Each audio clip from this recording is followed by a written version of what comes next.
है कि देश में लोकसभा चुनाव होने का समय अब बहुत नज़दीक आ गया है, जिसके चलते सत्ताधारी गठबंधन व विपक्षी गठबंधन की अर्थात एनडीए व परिवर्तित किए गए यूपीए की बैठकों का भी काफ़ी दौर चल रहा है। हालांकि इस मामले में हमारी पार्टी भी कोई पीछे नहीं है, बल्कि इन चुनावों की तैयारी को लेकर पिछले कुछ समय से पूरे देश में पार्टी की छोटी छोटी बैठकें व बंद जगह पर कैडर कैंप आदि लेने का भी कार्य काफ़ी युद्ध स्तर पर चल रहा है। और इतना ही नहीं, बल्कि अब एक तरफ सत्ता पक्ष का एनडीए अपनी फिर से पूर्ण बहुमत की सरकार बनाने के लिए अपनी दलीलें दे रहा है, तो वहीं दूसरी तरफ विपक्षी गठबंधन यहाँ सत्ताधारी एनडीए गठबंधन को इस बार चुनाव में मात देने के लिए उनकी नीतियों व कार्यशैली आदि का काफ़ी विरोध कर रहा है, जिसमें बीएसपी भी कोई पीछे नहीं है। जबकि सत्ताधारी पार्टी व विपक्षी पार्टियों के बने गठबंधन के बारे में सच्चाई तो ये है कि यहाँ वर्तमान में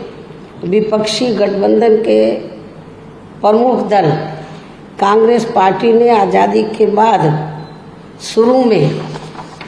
केंद्र व अधिकांश राज्यों में भी अपने लंबे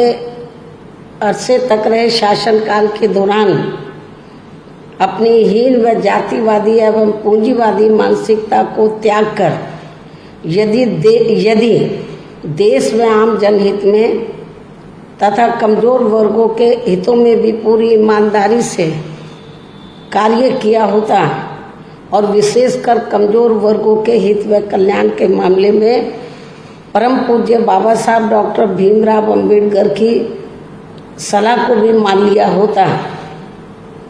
तो फिर ना तो बाबा साहब को अपने कानूनी मंत्री पद से उस समय इस्तीफा देना पड़ता तथा ना ही आगे चलकर कांग्रेस पार्टी को केंद्र व अधिकांश राज्यों की भी सत्ता से बाहर होना पड़ता तथा ना ही फिर कमज़ोर वर्गों के लोगों को मजबूरी में बीएसपी के नाम पर अपनी अलग से राजनीतिक पार्टी बनाने की ज़रूरत पड़ती। और अब ये कांग्रेस पार्टी अपनी जैसी जातिवादी व पूंजीवादी सोच रखने वाली पार्टियों के साथ गठबंधन करके फिर से केंद्र की सत्ता में आने के सपने देख रही है, तो वही सत्ताधारी बीजेपी पार्टी भी पुनः केंद्र की सत्ता में आने के लिए अपने एनडीए गठबंधन को हर मामले में मजबूत बनाने में लगी है। साथ ही फिर से सत्ता में आने का दावा भी ठोक रही है। ये कह रही है कि इस बार बीजेपी और उनका गठबंधन 300 से ज़्यादा सीटें लाएगा, इसका भी दावा ठोक रही है, जिनकी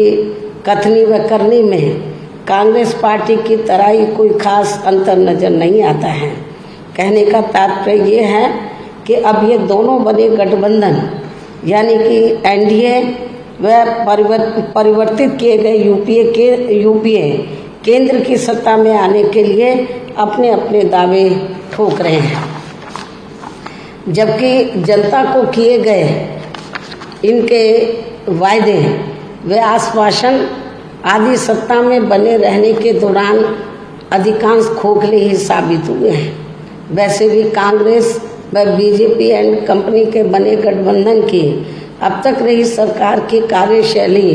यही बताती है कि इनकी नीति, नियत व सोच सर्व समाज में से विशेषकर गरीबों, दलितों, आदिवासियों, पिछड़े वर्गों, मुस्लिम एवं अन्य धार्मिक अल्पसंख्यकों के प्रति लगभग एक जैसी ही रही है, क्योंकि इन्होंने सत्ता में रहकर शुरू से इन वर्गों के मामले में अधिकांश कागजी खाना पूर्ति ही की है तथा जमीनी हकीकत में इनके लिए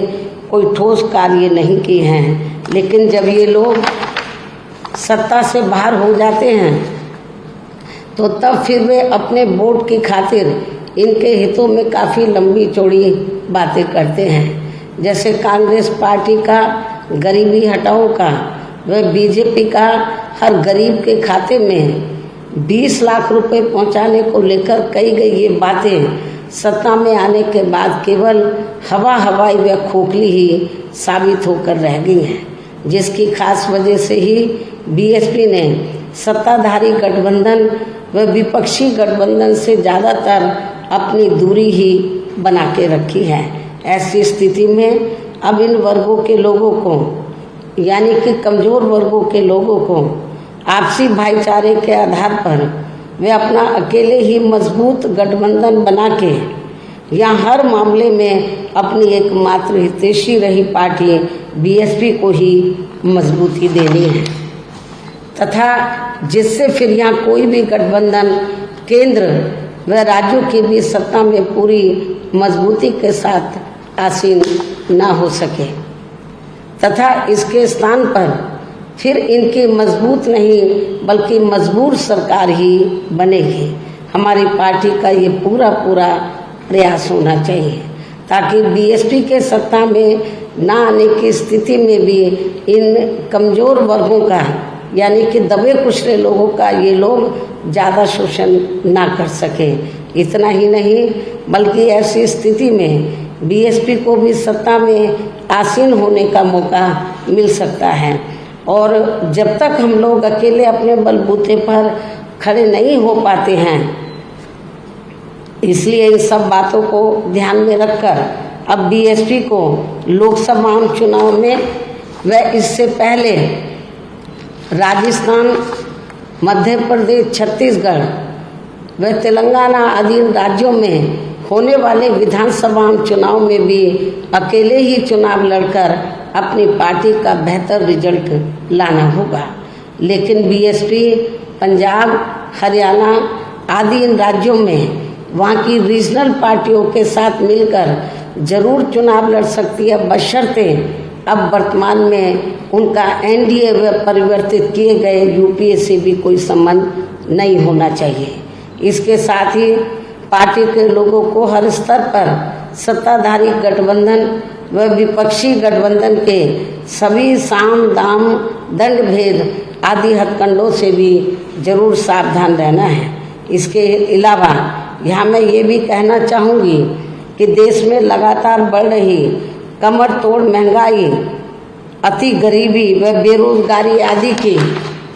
इन गंभीर समस्याओं के प्रति केंद्र के उत्तरदायित्व को लेकर कल से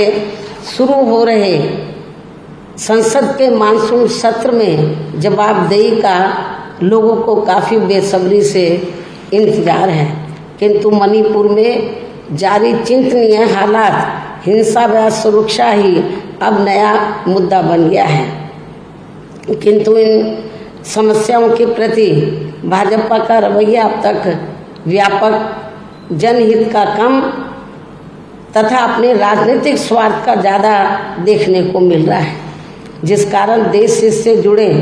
इन मामलों का जटिल बने रहना अति दुखद है। जबकि देश की प्रगति लोगों की उन्नति में ही निहित है, जिस पर पूरा ध्यान केंद्रित करने की भी सख्त ज़रूरत है। और अब लोकसभा चुनाव से पहले संसद में सरकार व विपक्ष का रवैया तकरार, आरोप प्रत्यारोप व जिम्मेदारी से भागने का नहीं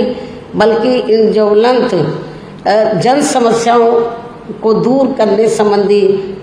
समाधान का होना चाहिए, क्योंकि इस समय समस्त गरीब एवं मेहनत कर जनता का जीवन काफ़ी दुखी व त्रस्त है, जिनकी सही से चिंता करना सभी का दायित्व भी बनता है। अंत में अब मैं अपनी बात यहीं समाप्त करती हूँ। धन्यवाद। जय भीम व जय भारत।